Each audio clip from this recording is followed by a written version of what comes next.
You just asked a machine to think for you, and it did. I'm Mira, with Jonas. Here's what nobody says. We have done this before. Every generation offloaded some piece of its mind to a tool. And every time, we climbed. We did it before, Mira. And every time we lost something too. The question isn't whether offloading works. It's what happens to a mind when the thing it hands to the machine is thinking itself.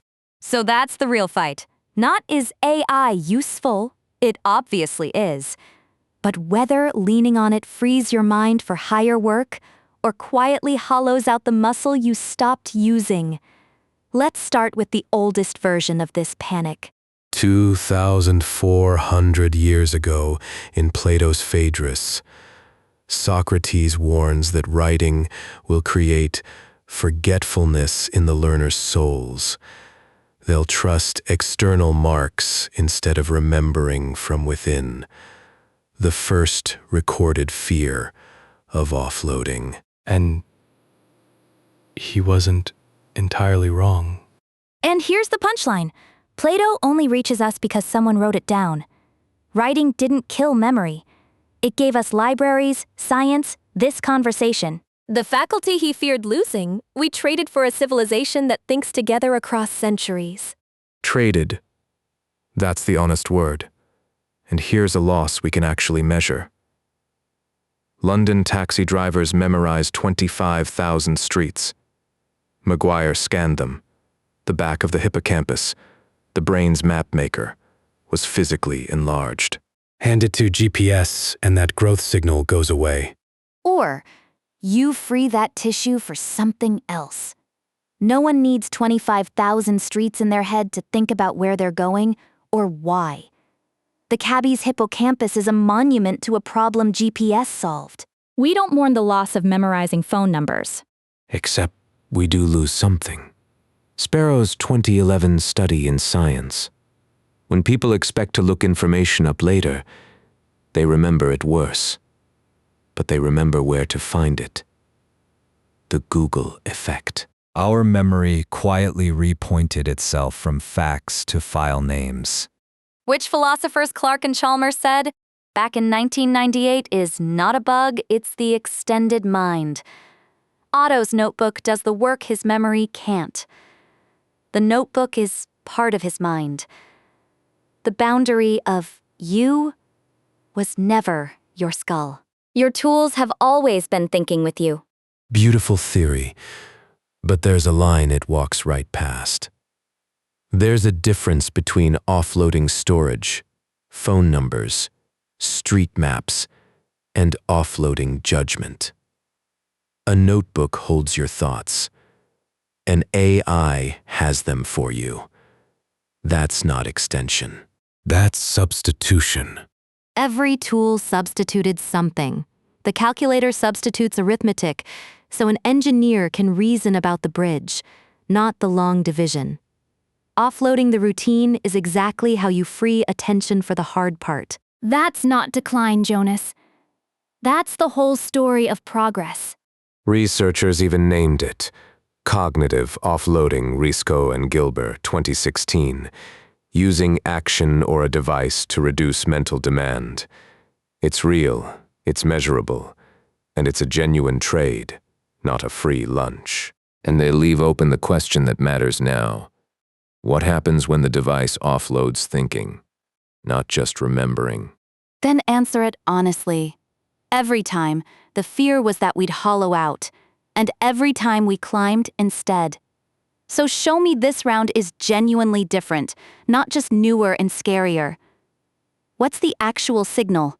One early signal, and I'll caveat it hard. A 2025 MIT Media Lab study, EEG, on people writing essays. The group using a chatbot showed the lowest brain connectivity, and most couldn't quote a line they'd just written. They call it cognitive debt. And caveat it you should. A preprint tiny sample, one task, not peer-reviewed proof of anything. Wire someone to an EEG doing easy work and of course their brain idles. That's not damage. That's a Tuesday. Fair. But the mechanism doesn't need a perfect study. You do not build a skill you never use. The apprentice who lets the master make every hard cut never becomes the master. If AI takes the effortful thinking, the effort that grows the mind never happens. Then the rule writes itself. Offload the boring, keep the hard. Use it to skip the grunt work and spend the reclaimed hours on judgment. Taste the questions no model can answer. The tool isn't the threat. Lazy usage is. But that's exactly what AI inverts, Mira. The calculator took the boring part. AI reaches for the hard part. The argument, the essay, the diagnosis, the decision. It offloads the very struggle that used to build the mind. And it does it so smoothly, you never notice you stop thinking. I'll give you that. Offloading judgment is not the same as offloading arithmetic, and I've been sliding the two together. If we let AI do the thinking we were supposed to grow into, that's a real loss. And pretending otherwise is the optimist's blind spot. And I'll give you this. Refusing the tool is its own failure. The scribes who wouldn't touch the printing press didn't preserve thought. They got left behind. A mind that offloads nothing drowns in trivia and never reaches the higher ground either.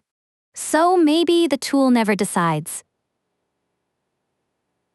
The usage does. Offload to reclaim the hard, and you rise. Offload to avoid it, and you hollow. Same AI, opposite outcome. And the only variable is whether you still do the part that hurts. Every generation handed a piece of its mind to a machine.